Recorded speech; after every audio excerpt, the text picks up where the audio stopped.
Carbon and its compound. This is our today's topic. Firstly, what is element? आप लोगों को भी पता एलिमेंट क्या होते हैं?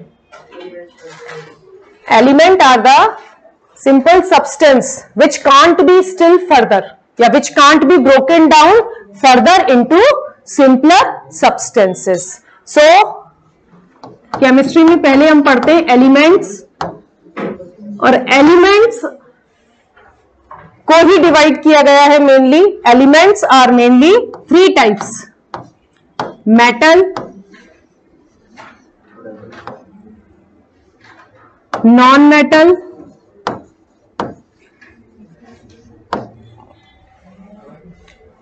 और मेटेलॉइड.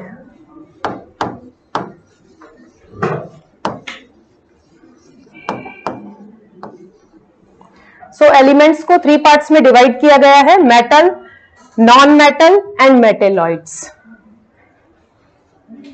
सो मेटल्स, इनकी कुछ स्पेशल प्रॉपर्टीज होती हैं, chemical and physical properties. Same way non metals also. And metalloid are intermediate in characters, यानी मेटेलॉइड्स में वो एलिमेंट्स रखे गए हैं जिनकी प्रॉपर्टीज, कुछ प्रॉपर्टीज मेटल से रिजेंबल करती हैं और कुछ प्रॉपर्टीज नॉन मेटल से रिजेंबल करती हैं. हमारे चैप्टर का नेम है carbon and its compound.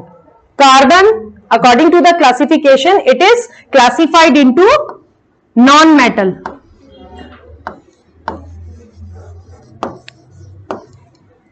Okay, तो हम आज कार्बन के बारे में पढ़ेंगे कि इलेक्ट्रॉनिक कॉन्फ़िगरेशन कार्बन का क्या है, एटॉमिक नंबर एंड उसकी वैलेंसी क्या है.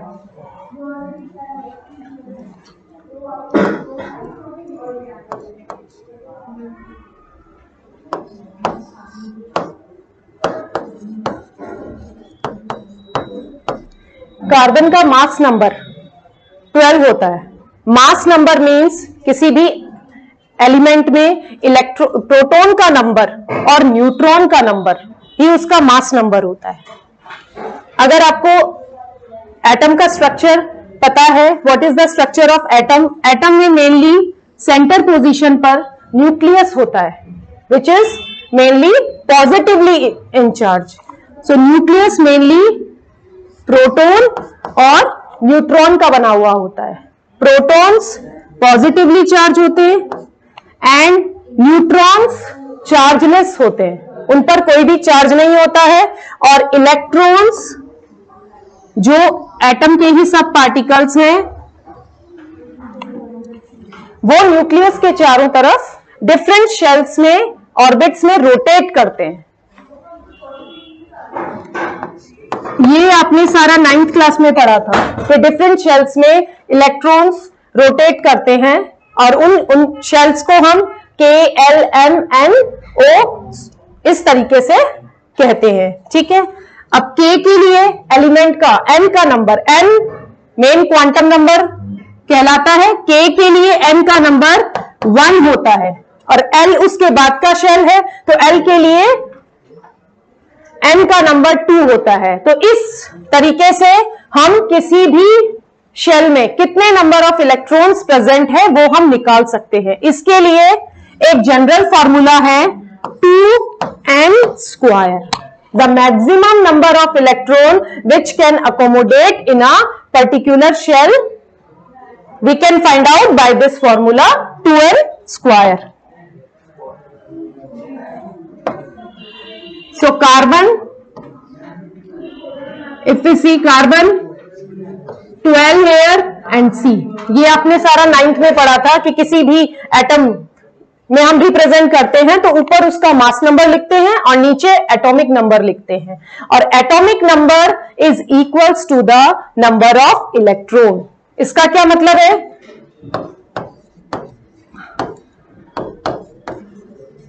Mass number 12, atomic number, atomic number 6, atomic number, number of proton.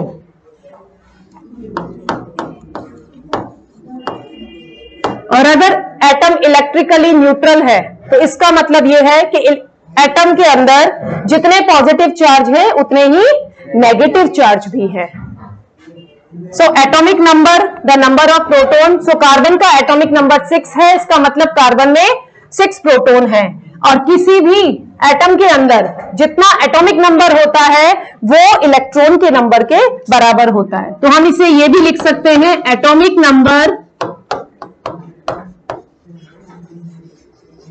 Is equals to number of electron. ये आपने सारा 9th क्लास में पढ़ा था। सो ये बेस है, इसी के उससे आप आगे 10th में एटॉमिक नंबर फाइंड आउट कर सकते हैं, वैलेंसी, जो आपका 9th का कॉन्सेप्ट था, बिकॉज 10th क्लास की केमिस्ट्री टोटली बेस्ड है फॉर्मूलास पर। और अगर आपको वैलेंसी नहीं पता होगी सो आप कुछ भी नहीं कर सकते, इसलिए मेनली फोकस वैलेंसीज पर और फॉर्मूला फॉर्मेशन पर आपको लगाना है। Atomic number is equals to number of electron. So carbon में 6 प्रोटॉन है और 6 इलेक्ट्रॉन है।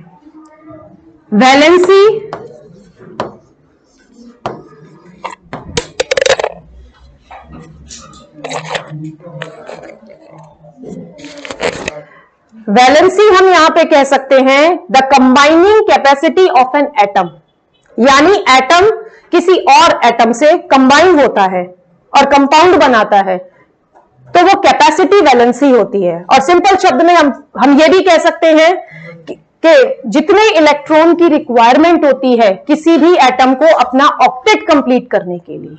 सबसे पहले ऑक्टेट रूल क्या है वो हम देख लेते हैं। ऑक्टेट रूल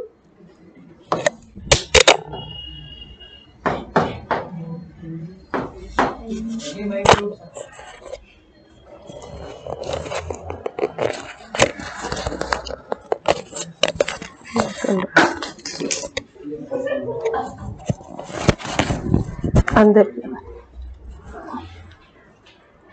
सबसे पहले हम ऑक्टेट रूल देख लेते हैं। किसी भी एलिमेंट में जो आप इलेक्ट्रॉनिक कॉन्फ़िगरेशन लिखते हैं उसके आउटर शेल में जितने इलेक्ट्रॉन्स होते हैं वो वैलेंस इलेक्ट्रॉन कहलाते हैं। ये सारा आपका 9th का कॉन्सेप्ट है, आप पढ़ चुके हैं। Octet rule, according to octet rule outer shell में 8 इलेक्ट्रॉन होने जरूरी है जो स्टेबल कंडीशन को शो करते हैं। तो एटम किसी भी केमिकल रिएक्शन में पार्ट इसीलिए लेते हैं अपने ऑक्टेट को कंप्लीट करने के लिए।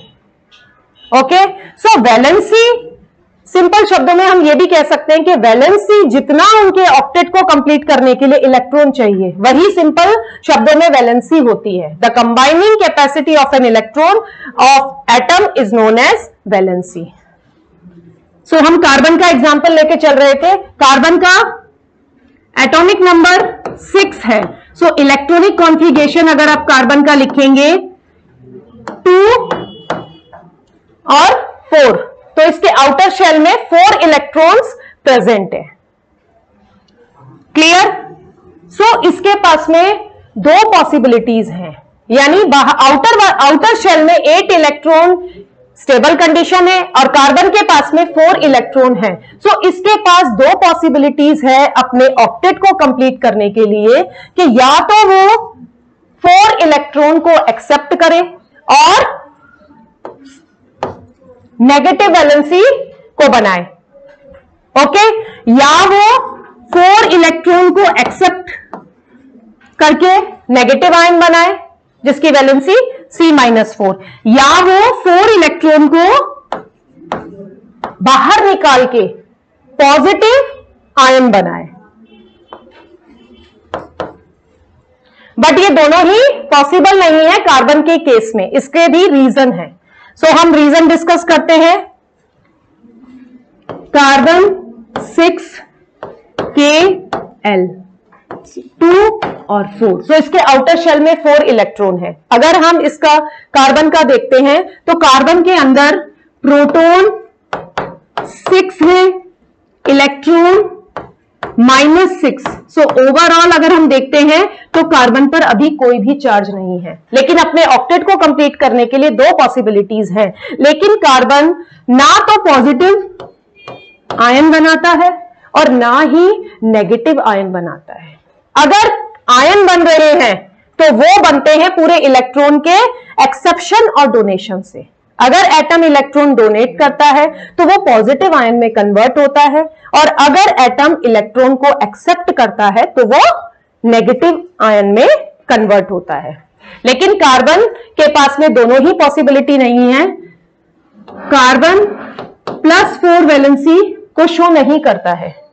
+4, यहां +4 का क्या मतलब है? देखिए इधर कार्बन के पास अभी +6 इलेक्ट्रॉन है और कार्बन के पास में -6 इलेक्ट्रॉन भी 6 हैं।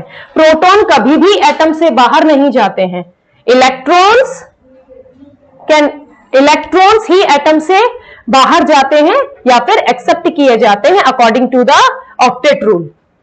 सो इस कंडीशन में यहां पर अभी कार्बन पर कोई भी चार्ज नहीं है।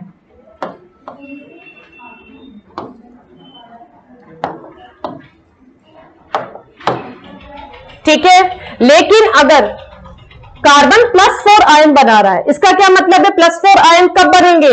जब कार्बन के आउटर शेल के 4 इलेक्ट्रॉन कार्बन बाहर निकाल दे। अगर 4 इलेक्ट्रॉन बाहर निकाल देगा, इधर कार्बन पे कोई भी चार्ज नहीं है। अगर कार्बन अपने 4 इलेक्ट्रॉन को जो कि आउटर शेल में है, अगर उन्हें बाहर निकाल देता है, देखिए इधर प्रोटॉन्स का नंबर हमेशा सेम रहता है, बट 4 इलेक्ट्रॉन के निकलने से अब कितने इलेक्ट्रॉन रह गए कार्बन के पास में? Only 2 electron. सो चार्ज कौन सा आएगा कार्बन पर? +4। बट ये नॉर्मल कंडीशन में पॉसिबल नहीं है। क्यों नहीं पॉसिबल है? क्योंकि कार्बन के पास में 6 प्रोटॉन है और 6 ही इलेक्ट्रॉन है, और प्रोटॉन और इलेक्ट्रॉन्स अपोजिट चार्जेस होते हैं, अपोजिट आयन्स है। सो इनके बीच में फोर्स ऑफ अट्रैक्शन ज्यादा होता है। सो +4 आयन वैलेंसी पॉसिबल नहीं है, क्योंकि कार्बन को इलेक्ट्रॉन निकालने के लिए, कार्बन में से 4 इलेक्ट्रॉन को निकालने के लिए बहुत ज्यादा अमाउंट में एनर्जी प्रोवाइड करनी पड़ेगी, और जो नॉर्मल कंडीशन में पॉसिबल नहीं है। So carbon not formed +4 ion. Second condition अगर हम लेते हैं कार्बन माइनस, इट मीन्स वो नेगेटिव आयन, या इसकी वैलेंसी -4 क्यों नहीं होती है? प्रोटॉन हमेशा इसमें 6 ही रहेंगे, जो मैं ऑलरेडी बता चुकी हूं। प्रोटॉन कभी भी एटम से बाहर नहीं जाएंगे। अगर यहां पर अभी इसके पास में 6 इलेक्ट्रॉन हैं, और ये अगर बाहर से इलेक्ट्रॉन लेकर अपने ऑक्टेट को कंप्लीट करता है, इट मीन्स अगर बाहर से 4 इलेक्ट्रॉन लेता है तो आउटर शेल में 8 इलेक्ट्रॉन हो जाएगा, और ये एक स्टेबल कंडीशन है। लेकिन बाहर से इलेक्ट्रॉन को एक्सेप्ट करने में भी आप ये बहुत अमाउंट में एनर्जी की जरूरत होती है, जो कि नॉर्मल कंडीशन में पॉसिबल नहीं होती है। इसीलिए कार्बन ना तो पॉजिटिव आयन बनाता है और ना ही नेगेटिव आयन, और इसकी वैलेंसी होती तो 4 है, but it show the covalency. Ionic bond जो बनते हैं वो इलेक्ट्रॉन के एक्सेप्शन और डोनेशन से बनते हैं, लेकिन जो कोवलेंट बॉन्ड बनते हैं वो इलेक्ट्रॉन की शेयरिंग से बनता है। तो कार्बन ना तो पॉजिटिव आयन बनाता है और ना ही नेगेटिव आयन बनाता है। इसकी वैलेंसी 4 होती है, टेट्रावैलेंसी, और इसे हम कोवैलेंसी कहते हैं। ये इलेक्ट्रॉन की शेयरिंग करता है। तो ये कॉन्सेप्ट क्लियर है कि कार्बन ना तो पॉजिटिव आयन बनाता है और ना ही नेगेटिव आयन। सीबीएसई के हिसाब से ये क्वेश्चन बहुत इंपॉर्टेंट है। Why carbon not form plus ion and minus ion, और we can say cation and anion. So आपको ये रीजन प्रॉपर याद होना चाहिए with explanation. Next, covalency. Valency अगर आप देखेंगे तो 2 टाइप की होती है, कोवैलेंसी और इलेक्ट्रोवैलेंसी। इस चैप्टर मेटल और नॉन मेटल चैप्टर में हमने पढ़ा है कोवैलेंसी और इलेक्ट्रोवैलेंसी। इलेक्ट्रोवैलेंसी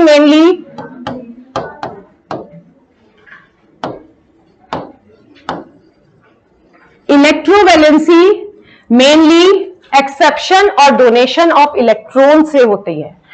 इट मीन्स एक एटम इलेक्ट्रॉन को डोनेट करता है और पॉजिटिव आयन में कन्वर्ट होता है, और दूसरा एटम उसी इलेक्ट्रॉन को एक्सेप्ट करके नेगेटिव आयन बनाता है, और दोनों के बीच में जो बॉन्डिंग होती है वो आयोनिक बॉन्ड कहलाता है। और हम ये भी कह सकते हैं इस बॉन्डिंग को आयोनिक बॉन्डिंग कहते हैं, क्योंकि पहले आयंस बनते हैं, पॉजिटिव और नेगेटिव आयंस, और फिर दोनों के बीच आयंस बनने के कारण जो बॉन्डिंग होती है उसे आयोनिक बॉन्डिंग कहते हैं। So first valency is electrovalency, second valency covalency. Covalency का मतलब है इलेक्ट्रॉन की शेयरिंग होती है, ना तो एक्सेप्शन होता है इलेक्ट्रॉन का, ना डोनेशन होता है। ना तो एटम इलेक्ट्रॉन को एक्सेप्ट करता है, ना ही वो डोनेट करता है। वो दूसरे एटम के साथ में दूसरे एटम के साथ में कंबाइंड होता है, उसकी शेयरिंग होती है। तो शेयरिंग वैलेंसी को हम यहां पर कोवैलेंसी बोलते हैं। और कार्बन कोवैलेंसी को शो करता है, वो किसी और एटम से कंबाइंड होता है और जो बॉन्डिंग होती है उसे बोलते हैं कोवैलेंट बॉन्ड। और बॉन्डिंग कोवैलेंट बॉन्डिंग कहलाती है। जैसे एक एग्जांपल लेते हैं, मीथेन CH4, कार्बन, ये डॉट यहां पर कार्बन के इलेक्ट्रॉन को बता रहा है। कार्बन के पास में 4 इलेक्ट्रॉन्स है। Okay, now hydrogen, atomic number hydrogen का 1 होता है, सो इसके पास एक ही इलेक्ट्रॉन है और इसे अपना ऑक्टेट कंप्लीट करने के लिए 2 इलेक्ट्रॉन की जरूरत है। सो हाइड्रोजन हम शो कर लेते हैं इस तरीके से। सो हाइड्रोजन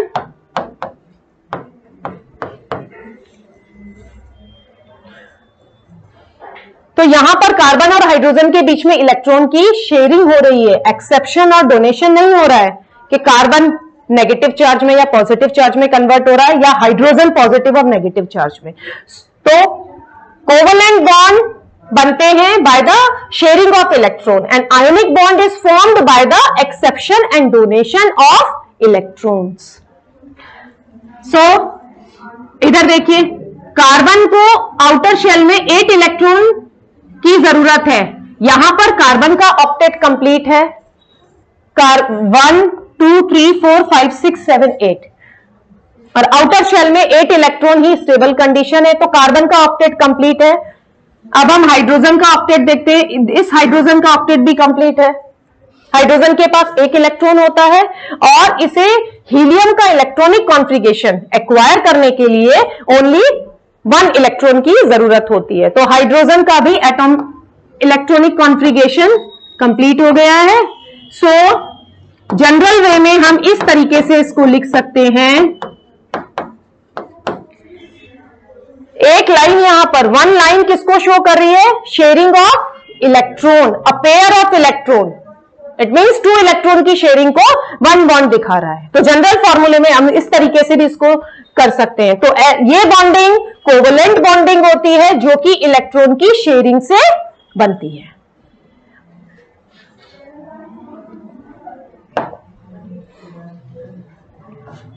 ऐसे ही दूसरे एग्जांपल अगर हम देखते हैं, nitrogen gas, hydrogen gas, chlorine gas. उस nitrogen gas, chlorine, nitrogen gas और nitrogen molecule you can say also, because ये नाइट्रोजन का एक मॉलिक्यूल है।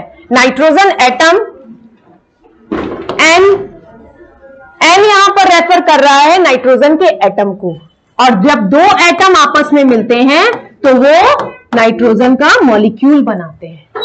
अगर एटम की डेफिनेशन देखी जाए तो atom is the smallest particle of a matter which can't exist independently.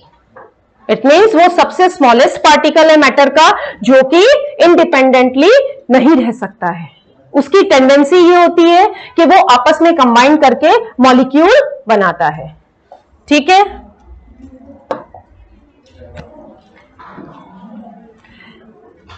Nitrogen का इलेक्ट्रॉनिक कॉन्फ़िगरेशन अगर हम देखें, नाइट्रोजन का एटॉमिक नंबर 7 होता है। सो इसका इलेक्ट्रॉनिक कॉन्फ़िगरेशन अगर हम देखें 2 और 5, इसका मतलब इसके एल शेल आउटर शेल है और एल शेल में 5 इलेक्ट्रॉन्स प्रेजेंट है और ऑक्टेट को कंप्लीट करने के लिए इसे 3 मोर इलेक्ट्रॉन की रिक्वायरमेंट है। आपको ये क्लियर पता होगा। अगर आपको इलेक्ट्रॉनिक कॉन्फ़िगरेशन निकालना आता है तो आप easily valence electrons means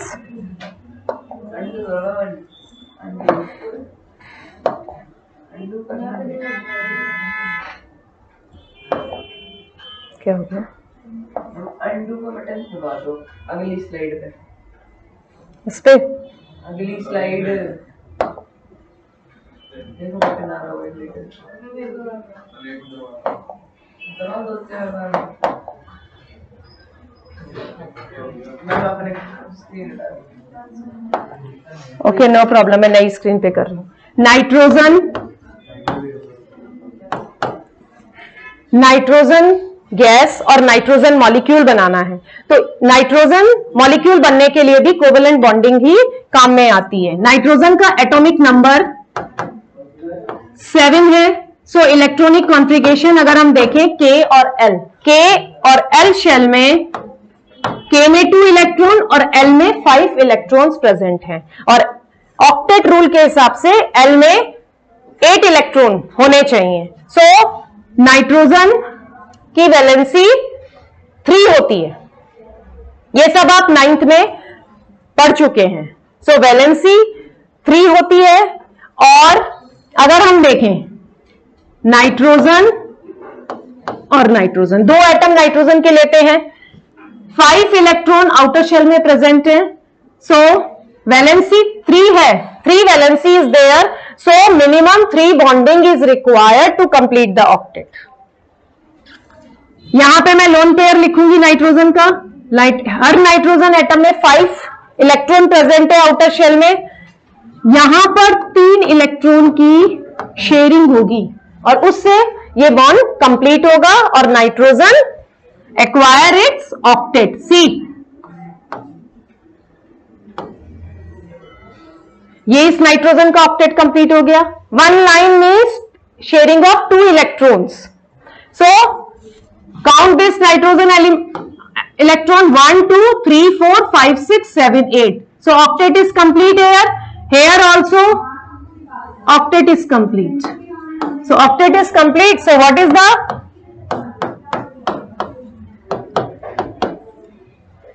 this is the electron dot structure of nitrogen molecule. Molecule is also the smallest particle of matter but which can exist independently. अब हम ये कह सकते हैं कि नाइट्रोजन एटम है and what is the tendency of atom? It combine to other atom or maybe the same atom and form molecules. But molecules are independently exist. Molecule independently exist कर सकता है। अगर जरूरत है then it can take part in a chemical process. So covalent bond बनते हैं electron की sharing से और कार्बन शो करता है कोवेलेंसी को। सो हम इसे टेट्रावेलेंसी भी बोलते हैं। इसी तरीके से अगर आप देखें chlorine, so atomic number of chlorine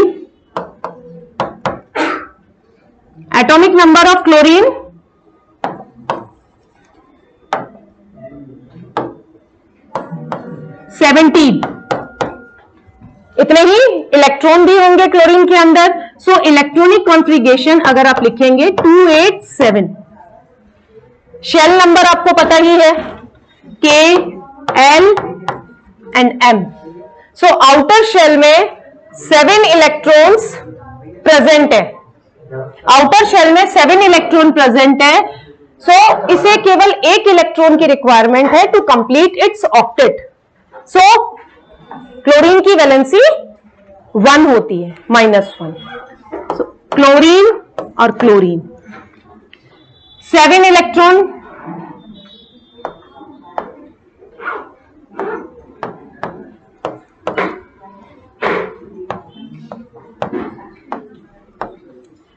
so इस तरीके से क्लोरीन में बॉन्डिंग होती है। देखिए और दोनों क्लोरीन एटम का ऑक्टेट कंप्लीट होता है।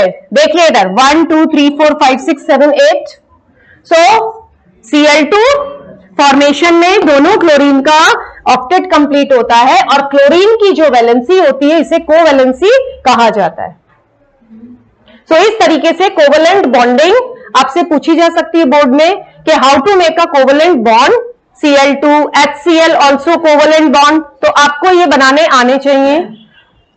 Next, versatile nature of carbon. Carbon is the example of non metal, it show covalency, we can say tetravalency also, but mainly what is the versatile nature of carbon. ये chapter आपका CBSE में है, हम specially इसका क्यों study, इस chapter की study कर रहे हैं, carbon and its compound. So carbon, the importance of carbon is also very requirement in a living organism, because living organism body is also made up of mainly CHO. Mainly carbon is present in the living organism body. अभी हम लेंगे versatile nature of carbon.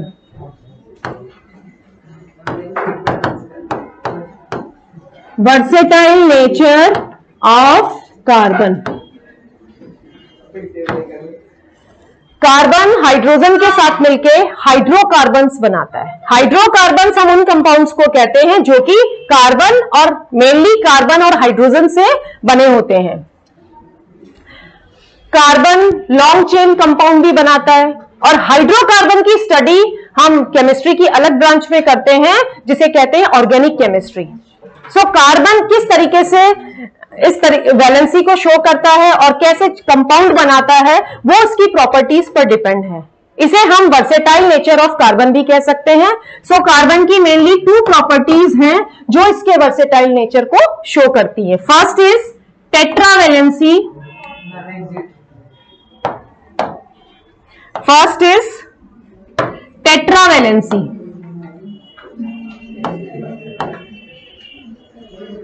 Tetravalency, carbon की valency 4 होती है और वो covalency होती है। कार्बन ना तो पॉजिटिव आयन बनाता है और ना ही नेगेटिव आयन बनाता है। तो कार्बन वैलेंसी 4, कोवैलेंसी हम इसे बोल सकते हैं।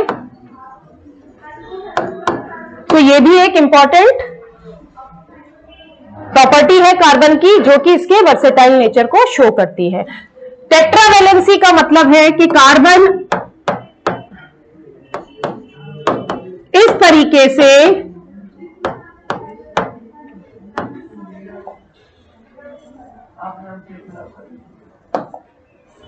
कार्बन 4 अदर एटम्स के कंबाइंड होकर कोवैलेंट बॉन्ड बना सकता है, ठीक है, और अपने ऑक्टेट को कंप्लीट करता है जो हम पहले ही कर चुके हैं। तो टेट्रावैलेंसी है कार्बन की, 4 वैलेंसी है बट वो ना तो पॉजिटिव है ना ही नेगेटिव है।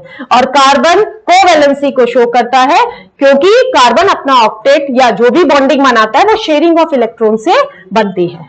नेक्स्ट इसकी प्रॉपर्टी जो है कैटेनेशन।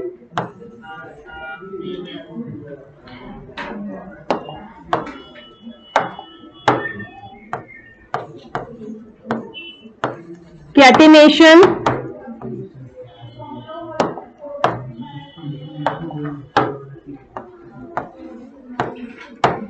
कैटेनेशन कार्बन की एक इंपॉर्टेंट प्रॉपर्टी है कि कार्बन आपस में अदर कार्बन एटम से जुड़कर लॉन्ग चेन कंपाउंड बना सकता है। तो carbon form long chain compound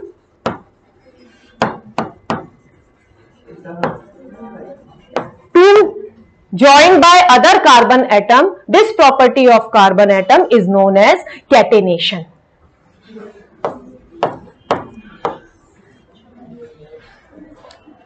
So catenation और टेट्रावैलेंसी कार्बन के 2 स्पेसिफिक फीचर हैं जो कार्बन के वर्सेटाइल नेचर को शो करते हैं और कार्बन लार्ज नंबर में ऑर्गेनिक कंपाउंड बनाता है इन्हीं प्रॉपर्टीज के कारण।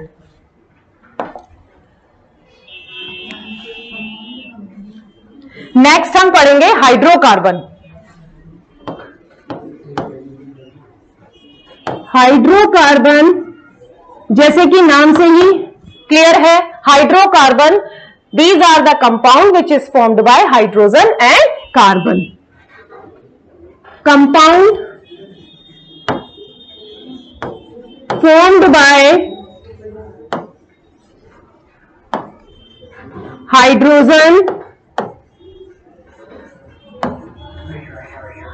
and carbon. मेनली, यहां मेनली क्यों लिखा है? मेनली कार्बन एंड हाइड्रोजन होते हैं, लेकिन उसके साथ नाइट्रोजन और अदर एलिमेंट्स भी हो सकते हैं, but mainly hydrogen and carbon are present. तो वो कंपाउंड हाइड्रोकार्बन्स कहलाते हैं और इनकी स्टडी केमिस्ट्री की एक डिफरेंट ब्रांच में की जाती है जिसे ऑर्गेनिक केमिस्ट्री बोलते हैं. Organic chemistry.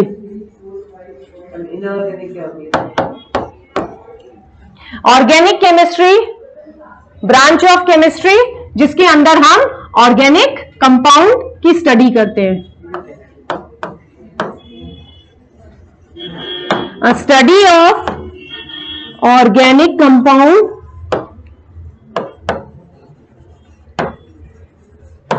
in organic chemistry branch.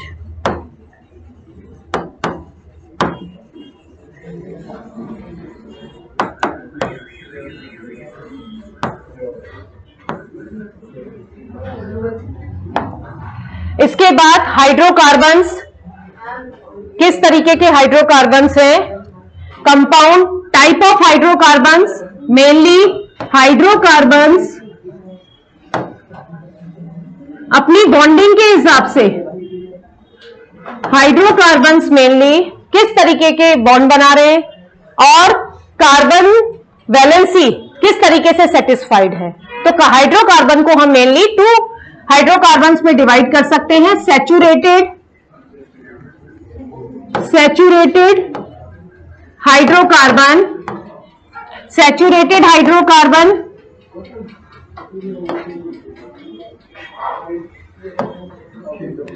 Unsaturated hydrocarbon, unsaturated hydrocarbon.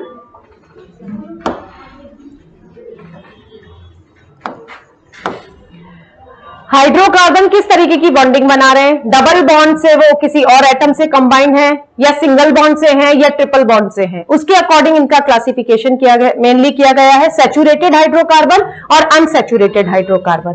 So first हम लेंगे saturated hydrocarbon. Saturated hydrocarbons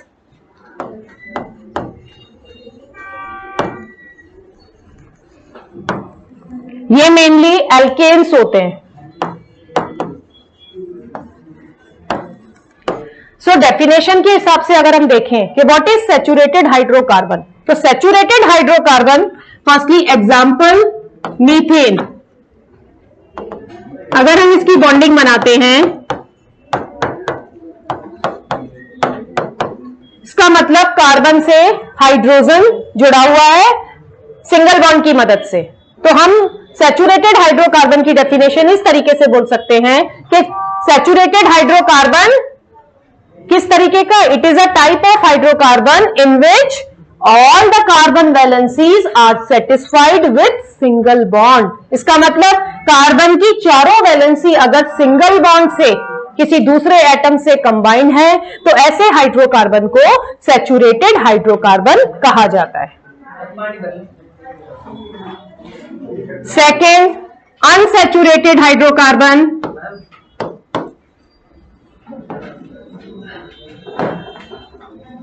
unsaturated hydrocarbon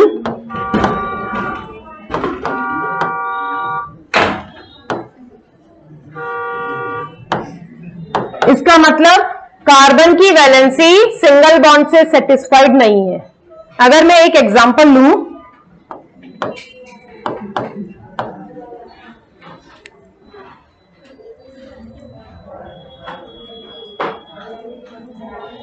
ethene, अगर मैं इसका इलेक्ट्रॉन डॉट स्ट्रक्चर बनाती हूं, देखिए इधर कार्बन कार्बन, कार्बन की 4 वैलेंसी होती है, तो 4 इलेक्ट्रॉन्स है उसके आउटर शेल में, तो हम उसे इस तरीके से यहां एक इलेक्ट्रॉन, अगर मैं ऐसे लेती हूं, देखिए इलेक्ट्रॉन, हाइड्रोजन से इसका इलेक्ट्रॉन जुड़ा है,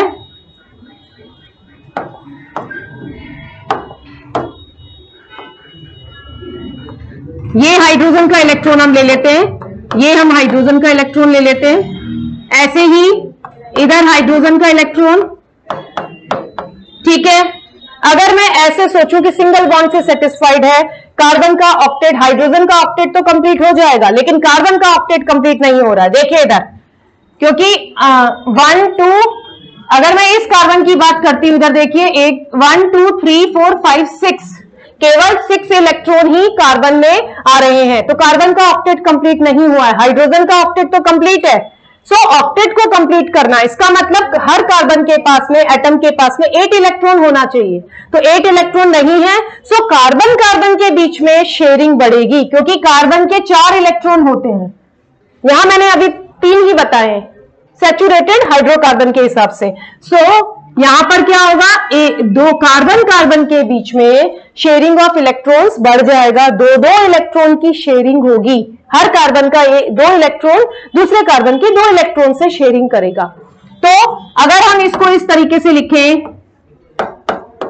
यहां एक लाइन का मतलब है, 1 लाइन रिप्रेजेंट किसको कर रही है, 1 इलेक्ट्रॉन पेयर और 2 इलेक्ट्रॉन्स। सो अगर हम इस तरीके से इसको लिखें,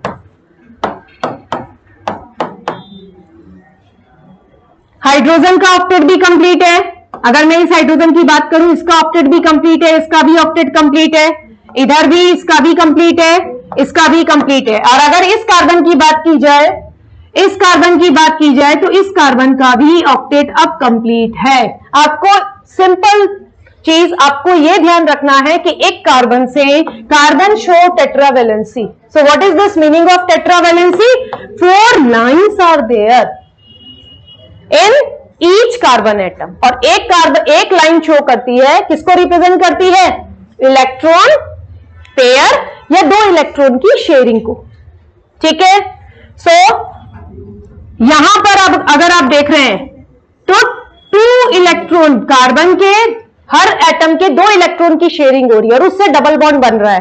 तो ये अनसैचुरेटेड हाइड्रोकार्बन का एग्जांपल है कि carbon valency is not satisfied with single bond, this double bond is present between carbon and carbon. So ये हाइड्रोकार्बन, अनसैचुरेटेड हाइड्रोकार्बन का एग्जांपल है। डबल बॉन्ड अगर कार्बन कार्बन के बीच में है, अगर कार्बन कार्बन के बीच में बॉन्डिंग हो रही है, कोवलेंट बॉन्ड बन रहा है और डबल बॉन्ड है, तो ऐसे हाइड्रोकार्बन को एल्कीन्स कहा जाता है, एल्कीन्स। और अगर नेक्स्ट में हम देखते हैं, कार्बन कार्बन के बीच में ट्रिपल बॉन्ड बन रहा है, 3 बॉन्ड्स बन रहे हैं अगर, तो ऐसे हाइड्रोकार्बन को, अनसैचुरेटेड हाइड्रोकार्बन्स को एल्काइंस कहा जाता है। ये नेक्स्ट एग्जांपल, अगर मुझे ये इथाइन, अगर इसका इलेक्ट्रॉन डॉट स्ट्रक्चर अगर ड्रॉ करना है, carbon carbon, 2 hydrogen are there, 2 hydrogen है, तो इस कार्बन के साथ भी मैंने हाइड्रोजन लगा दी और इस कार्बन के साथ भी लगा दी।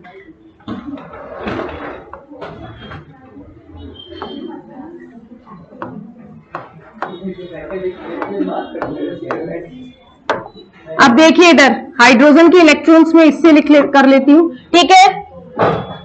अगर अब इसके ऑक्टेट को आप देखेंगे,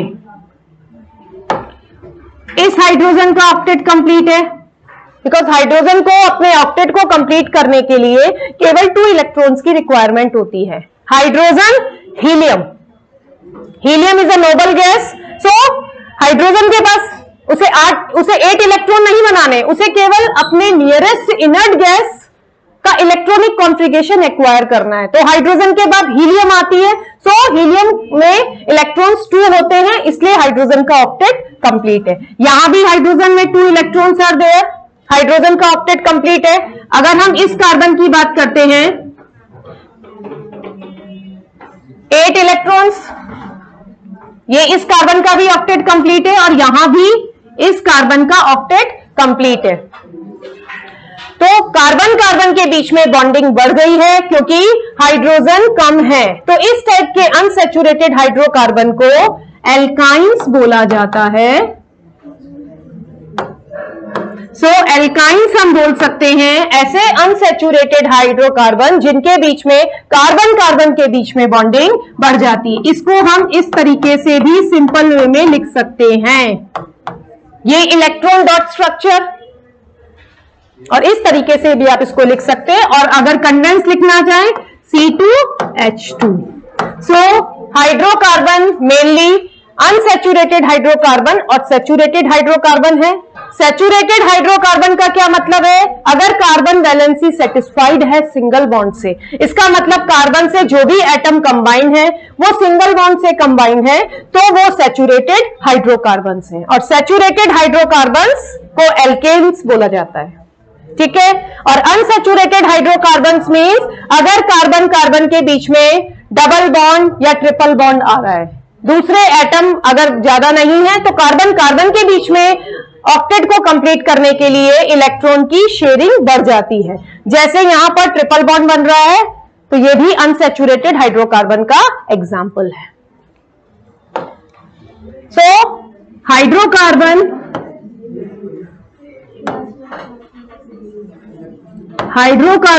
सैचुरेटेड और unsaturated hydrocarbon, saturated hydrocarbon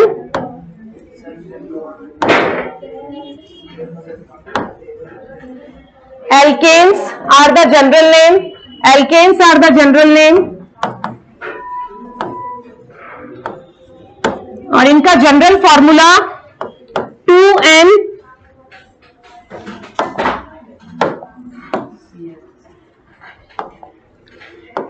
CnH2n+2, ये एल्केन का जनरल फॉर्मूला है। अभी हम आगे होमोलॉगस सीरीज करेंगे। Homologous series carbon according to the carbon number organic compound का ही कॉम्बिनेशन है कि किस तरीके से एक ऑर्गेनिक कंपाउंड के बाद में नेक्स्ट ऑर्गेनिक कंपाउंड आता है कि उसमें कितने कार्बन एटम प्रेजेंट है।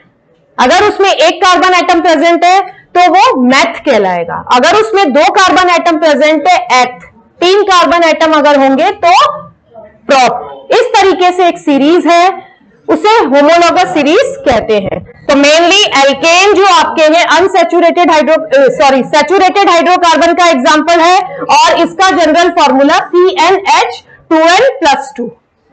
अगर मैंने आपसे ये बोला कि एक एल्केन है जिसमें कार्बन का नंबर 5 है, कार्बन नंबर 5 है, आप उसका फॉर्मूला बताइए। तो एक सिंपल इस तरीके से आप बता सकते हैं, कार्बन यानी N = 5। यहां N का नंबर क्या हो गया है? N का नंबर 5 हो गया है। तो अगर इस फॉर्मूले से मैं निकालना चाहूं Cn यानी C5H 2n+2, इट मींस 2 × 5 + 2। आगे इसको सॉल्व कीजिए। C5H 5 2 10, 10 + 2 12। तो ये 5 कार्बन वाला हाइड्रोकार्बन है, एल्केन है, जिसे पेंटेन बोलते हैं, और ये इसका मॉलिक्यूलर फॉर्मूला है। तो इस तरीके से जनरल फॉर्मूले से अगर आपको कार्बन का नंबर दे दिया जाए तो आप उसका मॉलिक्यूलर फॉर्मूला निकाल सकते हैं। तो एल्केन्स नॉर्मली ये वेरी लीस्ट रिएक्टिव होते हैं, इन्हें पैराफिन्स भी बोला जाता है। नेक्स्ट आपके है अनसैचुरेटेड हाइड्रोकार्बन।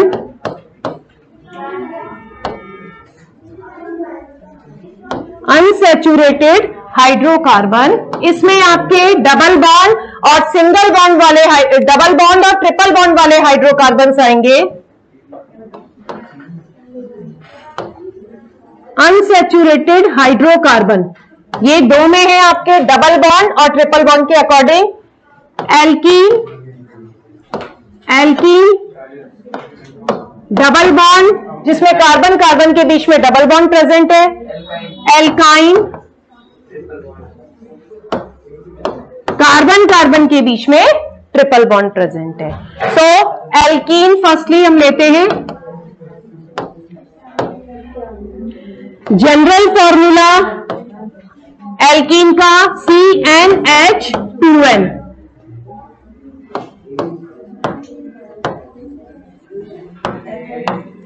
इससे आप कोई भी एल्कीन निकाल सकते हैं। अगर मैंने आपको दिया कि आप उस एल्कीन का मॉलिक्यूलर फॉर्मूला बताइए जिसमें कार्बन का नंबर 4 है, इट मींस n आपको 4 लेके चलना है और n की वैल्यू इस फॉर्मूले में लगानी है आपको, और आप निकाल सकते हैं CnH2n, और n यहां पर अब आपको लेना है C4H2 into 4, सो आपका क्या हुआ C4H8। ब्यूटीन C4 4 कार्बन है इसके अंदर, तो ब्यूटीन। अगर 5 कार्बन हो तो पेंट लगता है, पेंटीन, पेंटेन, पेंटीन, पेंटाइन। जो भी हाइड्रोकार्बन है कार्बन के नंबर के हिसाब से उनको नेमिंग देनी पड़ती है। तो इसका जनरल फॉर्मूला एल्कीन का जनरल फॉर्मूला CnH2n। इसी तरीके से एल्काइन, ये भी अनसैचुरेटेड हाइड्रोकार्बन है जिसमें कार्बन कार्बन के बीच में ट्रिपल बॉन्ड होता है। जनरल फॉर्मूला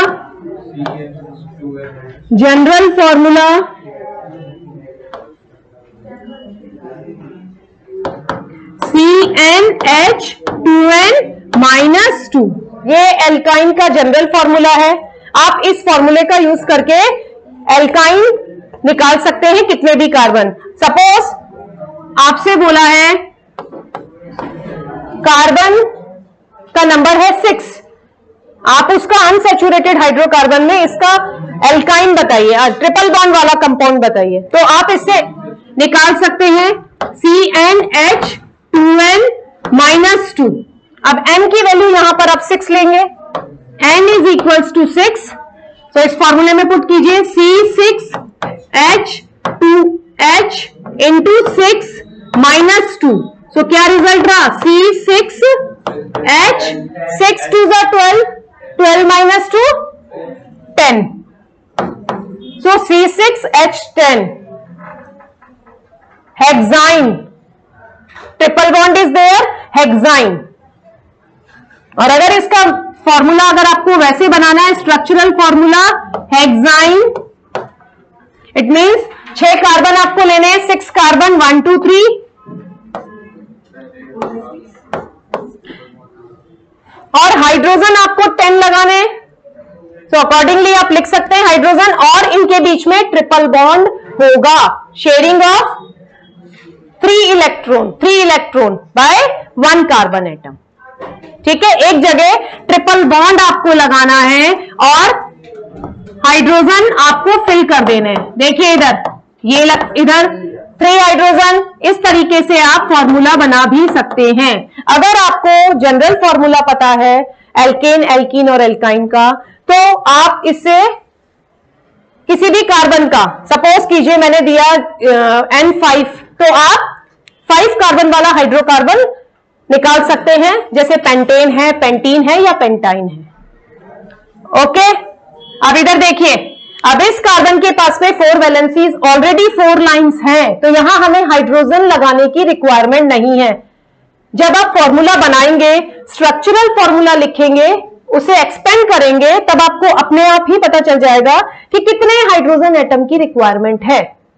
अब यहां पर अगर मैं हाइड्रोजन लगाती हूं तो 1 कार्बन से एक सिंपल कॉन्सेप्ट आपको ध्यान में रखना है कि 1 carbon atom is combined with other 4 atoms, और सिंपल वे में हम कह सकते हैं कि एक कार्बन से 4 लाइंस शो होनी चाहिए टू कंप्लीट ऑक्टेट। क्लियर हुआ ये कॉन्सेप्ट? तो इसलिए अगर इस कार्बन की मैं बात करूं, ऑलरेडी 4 लाइंस हैं, 1 और 1 लाइन का मतलब 2 इलेक्ट्रॉन की शेयरिंग। तो अगर हम काउंट करते हैं तो इस कार्बन के पास ऑलरेडी 8 इलेक्ट्रॉन है, तो यहां पर हम हाइड्रोजन नहीं लगाएंगे। इस कार्बन के पास भी 4 लाइंस है, इट मींस 8 इलेक्ट्रॉन है। ओके, अब यहां देखिए, इस कार्बन के पास में 4 इलेक्ट्रॉन की शेयरिंग है, तो यहां भी हाइड्रोजन और यहां भी हाइड्रोजन, और ये कार्बन दूसरे कार्बन से केवल सिंगल बॉन्ड से जुड़ा हुआ है, इट मींस 2, सो 3 हाइड्रोजन यहां पे भी लगेंगे।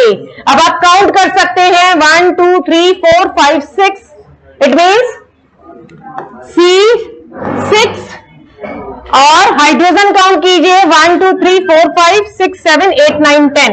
So this is the structural formula of hexyne. Board में इस तरीके के क्वेश्चंस पूछे जाएंगे, आपको फॉर्मूला निकालना आना चाहिए। अगर आपको जनरल फॉर्मूला पता है तो जनरल फॉर्मूले से आप उसका स्ट्रक्चरल फॉर्मूला निकाल सकते हैं। पहले मॉलिक्यूलर मास निकाल सकते हैं उस एलिमेंट का, हाइड्रोकार्बन का, और आप उससे स्ट्रक्चरल फॉर्मूला भी उसका निकाल सकते हैं। तो ये आपका कंडेंस्ड फॉर्मूला हो जाएगा एक तरीके से। देखिए C4H10 मॉलिक्यूलर फॉर्मूला कंडेंस्ड वे में, और अगर मैं इसको थोड़ा खोल दूं, शेयरिंग ऑफ इलेक्ट्रॉन्स अगर इसमें शो कर रही हूं तो ये इसका स्ट्रक्चरल फॉर्मूला है। सो हाइड्रोकार्बन्स मेनली किस तरीके की बॉन्डिंग बनाते हैं, डबल बॉन्ड से या ट्रिपल बॉन्ड से वो शेयरिंग करते हैं इलेक्ट्रॉन की, उसके according hydrocarbons are mainly 2 type, saturated hydrocarbon और अनसैचुरेटेड हाइड्रोकार्बन।